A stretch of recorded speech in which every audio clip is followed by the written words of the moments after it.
Welcome to ERDC360, an in-depth look at the capabilities, mission, and people who make the U.S. Army Engineer Research and Development Center the world-class organization it is. Our goal is to elevate the story of ERDC's research and the impact it has at home and abroad. For the past 7 years, ERDC's director has been Dr. David Pittman, an engineer and researcher in his own right, whose career has spanned nearly 40 years. From the Arctic Circle to Antarctica, across every continent, from the tip of the Florida Peninsula to Alaska, research conducted at ERDC's 7 research laboratories is making a difference and fulfilling its mission to discover, develop, and deliver the engineering solutions that improve national security and increase public safety. Welcome to ERDC360.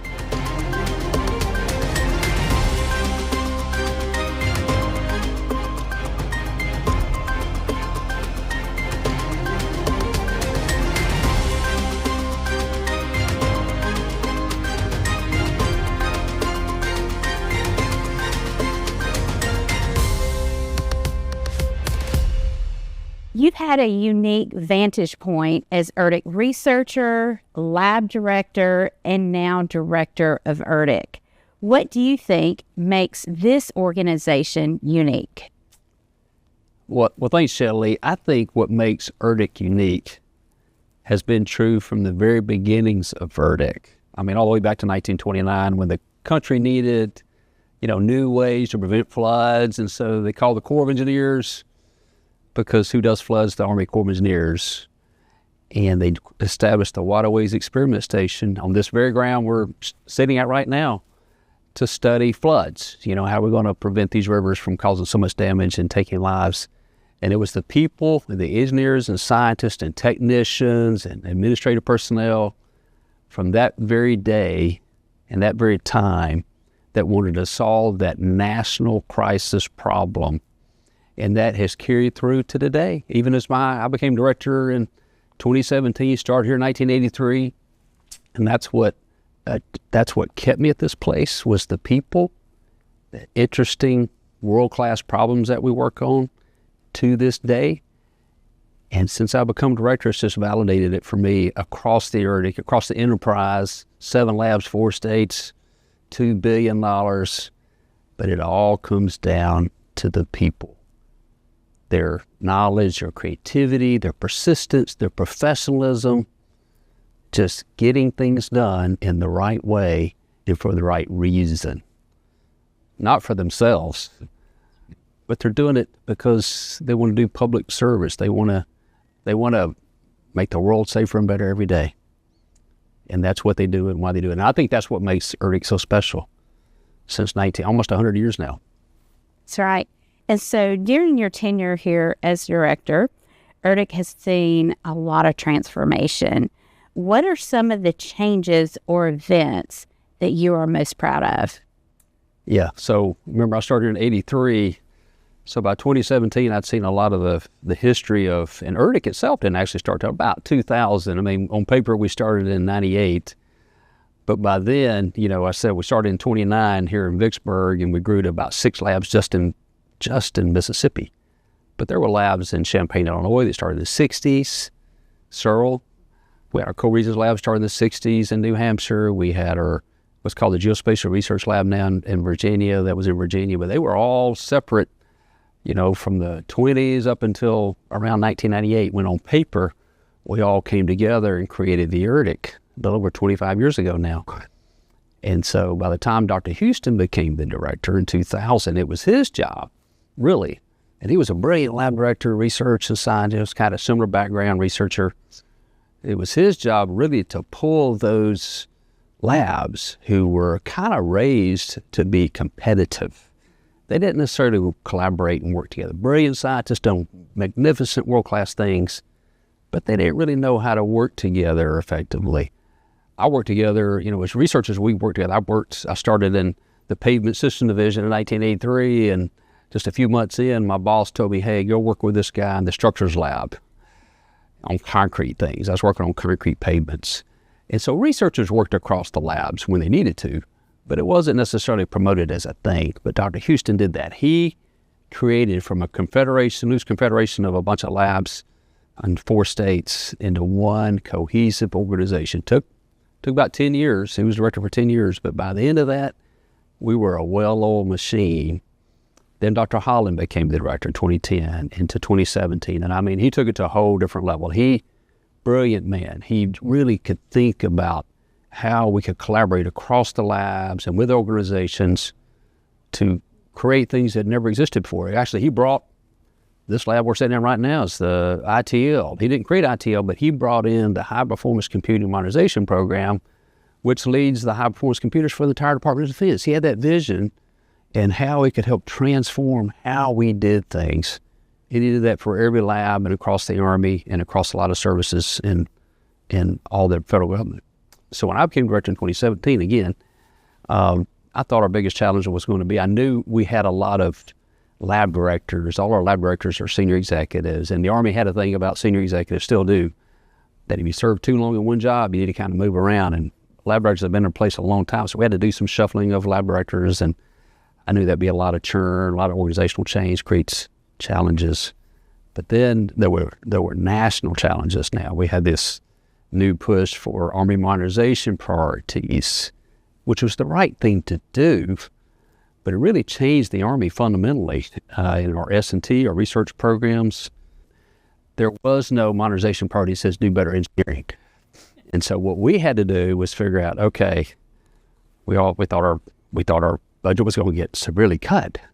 By that time, we had about $1 billion, and probably half or more was focused on Army S&T, we call it. So we were really worried about our budget, all the labs, not just ERDC, the other labs in the Army, and yet we bonded together. We started pulling together, and we reformulated ourselves. We recalibrated what we do and how we do it. All the labs had to focus on how we're going to help deliver these modernization priorities, and we did.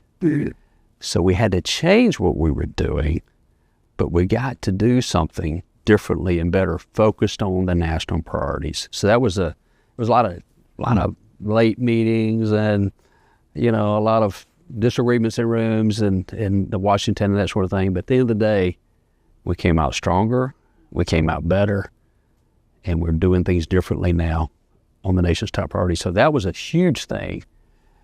And that was around 2019, and guess what happened in 2020? The world shut down. Yeah, COVID, of course. So we all went home, and at one point, over 90% of the people at ERDC were actually working from their homes now. And it wasn't just ERDC, obviously it was the world, right? And so we're thinking, how are we going to get our mission done now? We got a mission, man. We got big things to do. And not only did we figure it out, everybody figured it out, how to work virtually and how to get their jobs done, not just the research, but how to get paid, how to do our administrative tasks. And, by the way, we actually helped solve some of the COVID-related problems themselves. We came up with a new epidemiological model to help predict where COVID was going to go. ERDC did this. We came up with a new alternative care facility kind of thing. We call it a pod to build like temporary hospital rooms for COVID patients. So we responded how we're going to do this as an organization, but then how we're going to help the nation deal with this world crisis. And not only did we survive, we thrived. And so when you talked about we had this challenge and we thrived, and you talked about how we have expanded that portfolio and how we do have this vast array of research areas and a research portfolio that now exceeds, $2 billion, with a B. How has the organization evolved into one that can deliver solutions, not just to the military, but also civilian sectors at the same time. Today, probably 60% of our people are millennials or younger. I mean, the average age of ERDC has dropped, I don't know how many years in just the past 7 years. So that brings a lot of creativity, excitement. So the workforce itself has changed. The people have changed and the age and that sort of thing. And that brings a lot of creativity, excitement. But also the culture of working together now is almost understood that that's just how it is. It's not just something we have to deliberately say, let's go do it. We do say that, but it's just understood. I mean, people want to work together. They want to collaborate. They want to say, because they know that the challenges we work on are bigger than just a civil engineer can do, or a data scientist can do, or just a biologist can do, or whatever. Everybody has a skill set, but the challenges are bigger than any one discipline can do. So just having that culture, that mindset of how are we going to get this done versus how am I going to get this done? You know, my little thing, maybe just my branch. So that's more of natural to us across the ERDC, I believe, than it was, you know, in the first 20 years of ERDC. The kinds of things that we're doing. And so, you know, Katrina kind of started us thinking about huge natural disasters. You know, Hurricane Camille back in the 60s probably kicked off a bunch of things too. But so as we started seeing a lot more storms, a lot more hurricanes, a lot of hurricanes during my tenure, you know, hitting the Gulf, hitting the East Coast, wiping out Puerto Rico and Virgin Islands and that sort of thing. So how do we come up with the models and then something called engineering with nature, using natural and nature-based features to tackle these things. So just thinking out of the box of how we're going to model. I like to talk about three things: understanding, predicting, and shaping. You know, how are we going to understand the environment around us? How are we going to measure the waves? How are we going to measure these winds? How are we going to measure the plants and the animals and the impacts and all these sort of things? And then predict what's going to happen. That's, people spend their whole careers just predicting what's going to happen. And if you can do that perfectly, you'll be a trillionaire, okay? But nobody's perfect. But we're some of the best in the world at it. And then shaping is, okay, now how are we going to change the future to benefit us? How are we going to prevent the floods? How are we going to, you know, increase populations of endangered species and that sort of thing? And so if you can do those three things together, no matter what your expertise is and who you have to partner with to get it done, you're going to have a winner. The kind of things we're doing on the military side been important since World War II. We started getting involved back in World War II. Civil works side, national challenges, these huge challenges we got to address aren't getting smaller, they're getting bigger.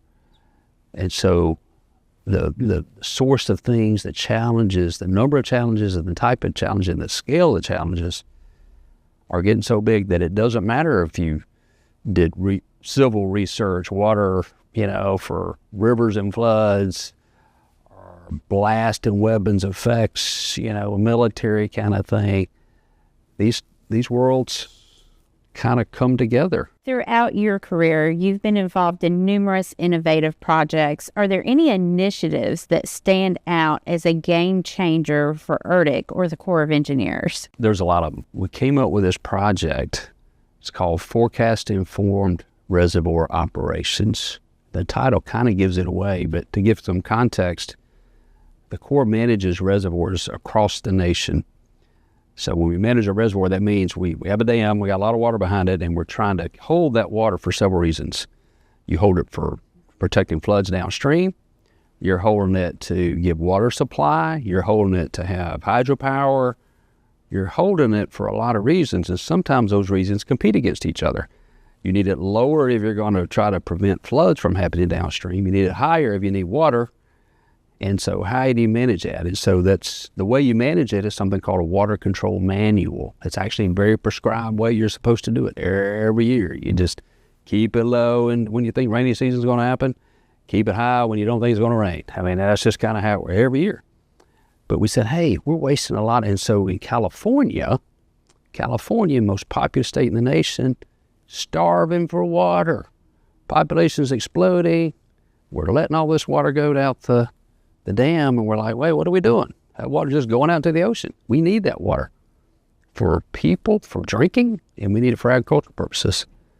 So the great insight was working with Scripps, again, partners, and other organizations, and the Corps of Engineers itself, who operates the reservoirs. We said, hey, why can't we forecast better? Now, one of the reasons we bring Scripps in and NOAA is that ERDC doesn't forecast rain, okay? We're not the weathermen. We kind of understand that. We got weather folks, but that's another mission. So working with NOAA and Scripps and others, how do we forecast the water better? And in California, and West Coast particularly, there's something called atmospheric rivers. So these just really rivers in the sky of water just coming from the Pacific and just dumping inches, feet of water in hours, torrential rain, when it might not have rained in weeks or months. Third driest year on record. This was implemented, this technology, so we can kind of anticipate that days in advance, keep the water high when we normally wouldn't keep it high, and then right before that river gets there, lower it down. And so when the water hits the ground, we can let that reservoir fill up and it doesn't flood anybody. But we keep that water for a longer period of time than we normally would. We wouldn't just keep it low artificially. And by doing that, just one reservoir, 1 year, third driest year on record, we're able to save enough water for 22,000 more homes. One dam. You know how many dams we have? Hundreds, thousands across the nation. Hundreds that just the Corps manages. These are big reservoirs. So then we spread it to 3. Said, hey, it worked once, let's do it 3 times. 3 times we got 140,000 homes worth of water saved. $70 million. It wasn't rocket science, but it was brilliant because it's literally saving lives. It's helping our economy. It's helping the people downstream. And now we're going to proliferate that across the nation. And we didn't do it ourselves. We did it with other government organizations. We did it with researchers. We did it with the Corps of Engineers, who are the experts on actually managing these dams. That's just one example, Sally. One example. We got hundreds of them. As Director of Research and Development and Chief Scientist for the U.S. Army Corps of Engineers, how have you seen ERDC's impact and the role of innovation change across USACE enterprise during your tenure? Oh, it's been amazing. First of all, I didn't really know when I became the director of ERDC. You know, there's 3 hats, as you just suggested. It's really director of ERDC. That's what I grew up in. I kind of knew what ERDC did because I've been doing it for a long time, even though the ERDC director role is much different. There's only one of them. And so, you know, watching the best in the world, watching Dr. Houston, Dr. Holland, I kind of thought I knew what I wanted to do. Best idea was that. What I didn't really know was director of R&D for the Corps of Engineers, or ironically, the chief scientist, because guess what? I'm not a scientist. I'm an engineer. Scientists would recoil if they said, you know, an engineer was, no, a scientist is a thing. So as the head of R&D for the Corps and the chief scientist, really, that's an enterprise level thing. Director of ERDC, you know, come up with a lot of great things for the Corps and others. But now I'm responsible for what do we really need to be doing to support the Corps of Engineers mission? Again, this big civil works, military programs and warfighting type mission.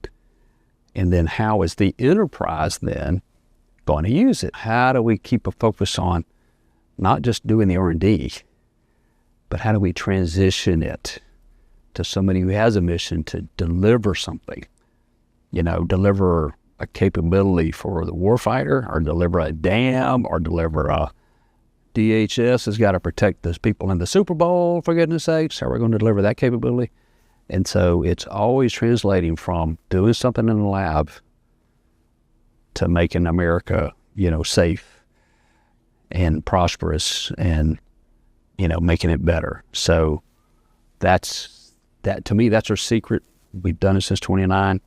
We're going to keep doing it in the future. It's translating that R&D into practice. That's called innovation.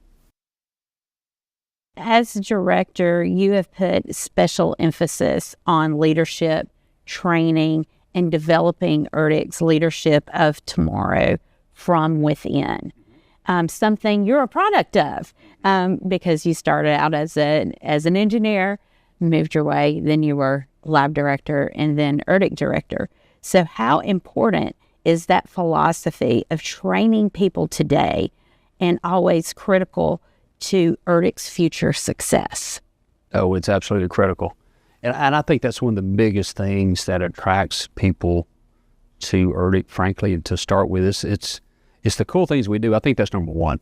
Number one, what we get to do every day, that attracts a certain kind of person that we're pretty good at doing because we're getting them. And I think they're just attracted at this public service, making a difference, whether it's warfighting or civil works or somewhere in between. And you get to work on all of that. I mean, it's just amazing. But also the investments we are going to make in you technically. So you come here with a bachelor's degree, we're going to expect you to get your master's degree, and we're going to pay for it, by the way. That's what happened to me. And I remember so well that I did not ever want to take a course again. When I graduated Mississippi State, bachelor's degree, civil engineering, 1983, I said, I'm never taking a class again. It was just hard.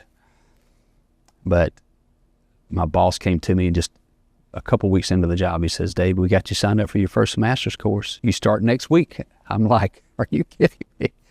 So even somebody like me, he was a little hard-headed and like didn't understand the value of a graduate degree. But as soon as I got into it, by the way, I figured out that in most of my classes were taught by fellow ERDC employees who were adjunct professors at, in my case, Mississippi State University. So you're actually getting trained technically by people who are doing things. They're doing the research. They're actually out there making the difference. And so it just opened up what really, a college education could be, a graduate education could be. And that's how I got my master's degree. So everybody comes in, we're like, if you don't have your master's degree, let's get that master's degree and we're going to pay for it. And then you get your master's degree. All right, now let's get your PhD. And that's an expectation, by the way. And so today, out of, 1,700 engineers and scientists out of 2,700 people, about a third have their PhDs. A lot of those we paid for. Sometimes we just hire you with your PhD, straight out of college, whatever. About a third have their master's, about a third have their bachelor's degree. And so we're going to invest in you technically, but we're also going to invest in what we call leadership training. We're going to invest in you as a person, and how do you work well with others, and how do you lead teams, and how do you get things done beyond just your own capability. And that's just kind of a people thing. And as engineers, we're real good at working with numbers and materials and concrete canoes, and I got to work with people to do that. I mean, so engineers and scientists and admin and technicians, we all need to understand how to work together in teams. And so we've emphasized that a lot in our leadership development programs, and emerging leader programs, and all kinds of training just to get people to, how do we work together? How do we treat people with dignity and respect, obviously? How do we get things done that's going to require efforts beyond just our own individual contribution? Tremendous amount on that. And so as a result of that, our people now, even if you actually don't go into a leadership position necessarily, like a supervisor or a lab director, that kind of training, it really creates a culture then that everybody's a leader. Everybody's got a role to play where you're going to have to work with people besides yourself. There's nobody in this organization that just works just by themselves all the time. You're going to have to work with others to get things done. And so that kind of a training creates then a culture of, hey, we got to collaborate. We got to work as a team to get things together. We have mentoring programs, by the way. I've been a mentor my whole life, man. From that very first guy who told me, Dr. Tom White, who hired me, he says, Dave, you're going to take that master's course. I'm like, I don't want to take a master's course. Of course I need to take a master's course. And, they'll get you to do things that you didn't necessarily believe you could do or should do. But they're wise. That's why they are where they are. And so if you leverage mentors and people who you respect and people who have obviously been successful, listen to what they're saying, and then you do the best you can towards what they suggest that you do in your life and your profession, and generally you're going to be successful. And so we've created actual programs in that.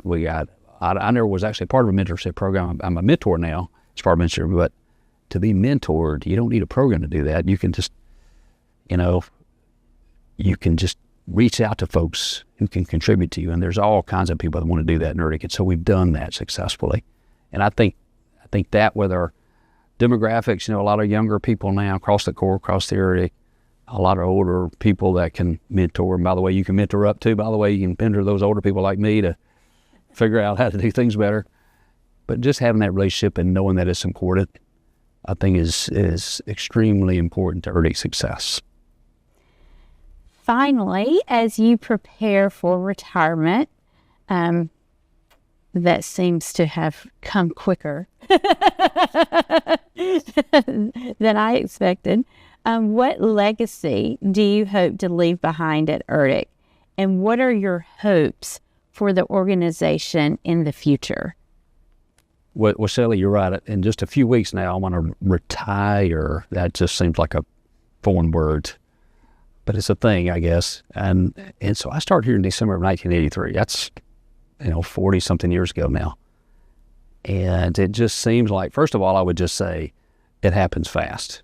I mean, you got kids, they were babies yesterday and now they're like adults, great people. And I've got kids, same thing.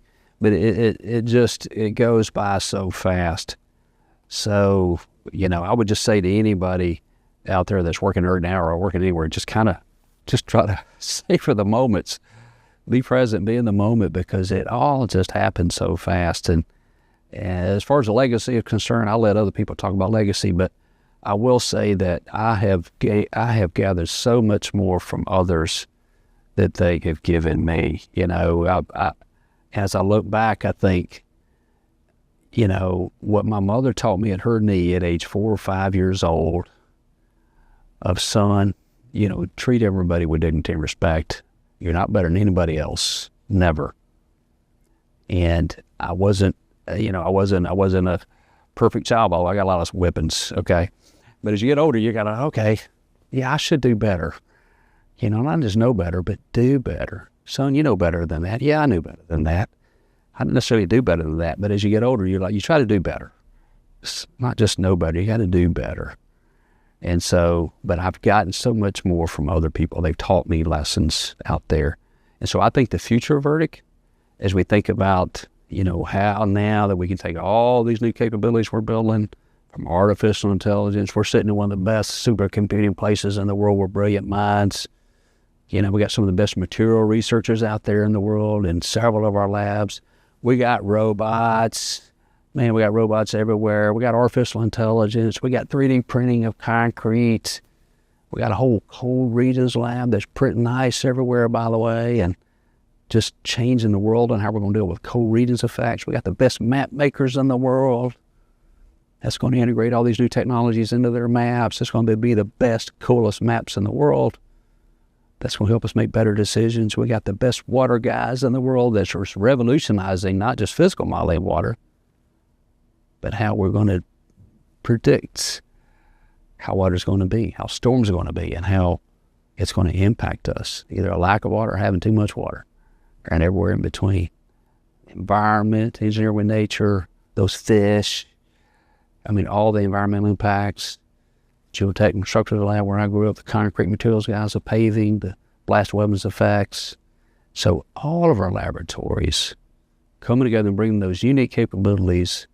And I'm telling you, civilization can't exist without civil engineers and scientists in what we do.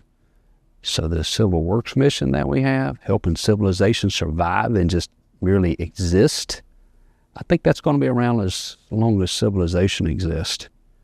And as long as there's good and evil in the world, that's why wars happen. So you got to help the good guys. That's our guys. If they're going to win, and they're going to win, there's going to be a need for what ERDC does. So civilizations, good and evil, as long as there's something to do there, we got something to do. And I have no doubt in my mind, because of who we are and how we do it and what drives us to make the world safer and better every day, the future of ERDC is in such great shape. We're going to be bigger and better 100 years from now as we are today. And we've been around almost 100 years. So it's been so exciting. It's passed by like that. 40 years is boom. But it's been such a great part of ERDC, from a researcher to now director.